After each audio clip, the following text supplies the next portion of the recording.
నేను లేచేసాను, నేను మళ్ళా వస్తాను, వచ్చి ఏం చేస్తాను, నేను ఎక్కడ ఉంటాను, ఎక్కడ ఉన్నాడు ఆయన, తండ్రి కృపాసనం కూర్చున్నాను నేను, అక్కడ మీరు ఉంటారు, మీకు అక్కడ సింహాసనం వేస్తాను, మీరు నాతో పాటు పక్కనే కూర్చుంటారు, జయించిన వారికి సంస్కరణ చెప్పాడు, జయించిన వారికి నాతో కూడా జీవవృక్ష ఫలములు తినిపింపజేస్తాను, జయించిన వాడు సంఘములో స్తంభం వలె నిలబెడతాను, జయించిన వారికి మరుగైన మందానిస్తాను, జయించిన వాడు తెల్లని వస్త్రం ధరించుకున్న వాడే వలె ఉంటాడు.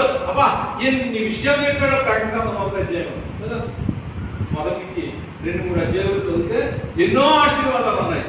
ఎంతటి కారణం ఉన్నాయినా, నేనుండే చోట్లను మిమ్మల్ని ఉంచాలని నేను ఆశపడి ఉన్నాను. దేవుడికి స్తోత్రం కలుగుతుంది కదా.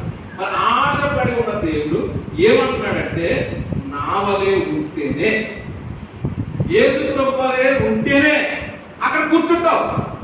యేసు ప్రభువులా లేకుండా నేను ప్రభాస్లా ఉంటానండి, నేను సౌందర్యలా ఉంటానండి, నేనేమో మహేష్ బాబు లాగా ఉంటానండి, నేనేమో రష్మిక లాగా ఉంటాను. వాళ్ళు ఎక్కడికి వెళ్తారు, అక్కడికి వెళ్తావు. అవును కదా, వాళ్ళు ఎక్కడికి వెళ్తారు, రక్షణ లేని వాడు ఎక్కడికి వెళ్తారు, అక్కడికి వెళ్తావు. లేదంటే యేసు ప్రభువులానే ఉంటాను, యేసు ప్రభువులా ఉంటేనే అక్కడ ఉంటానంటే, యేసు ప్రభువు నాలా ఉంటేనే, నాలా ఉండాలి. దేవుడికి స్తోత్రం కలుగుతుంది కాక. హల్లెలూయా. నాలా ఉండే వాడే నాతో పాటు కూర్చుంటాడు. అర్థమవుతాయి మాటలు, గమనించండి. కాబట్టి యేసు ప్రభువులాగా ఉండాలని ప్రభు కోరుకుంటున్నాడు. ప్రభువే కాదు, తండ్రి దేవుడు ఏమన్నాడు, నా కుమారుడి యొక్క సారూప్యతలోకి మీరు రావాలి.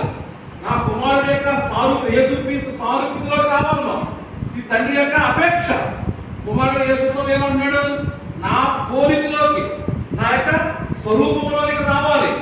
అదే కదండి తండ్రి దేవుడు ఎక్కువ 4 అధ్యాయాలు చదివే కదా. పరిశుద్ధాత్మ దేవుడు ఏమంటాడు, 2 కొరింథీయులు 3 అధ్యాయం ప్రకారము ఆ పోలికగా మీరు మార్చబడాలి. పరిశుద్ధాత్మ పోలిక. పరిశుద్ధాత్మ ఎలా పోల్చుకుంటాం చెప్పండి. మనం పరిశుద్ధాత్మ ఎలా పోలుస్తామా? మీ పాట పౌరమా నీ ప్రేమ ఎంత మధురము, పావులతో పోలుస్తాం కదా. ప్రభు ఏమన్నాడు, పాము పోలే. అంటే పాము అలాంటిది, పరిశుద్ధాత్మ లాంటి వాడు. అలా ఉంటే అది తండ్రి కుమారుడి పోలిక, యేసు పోలికది. పోతుందా?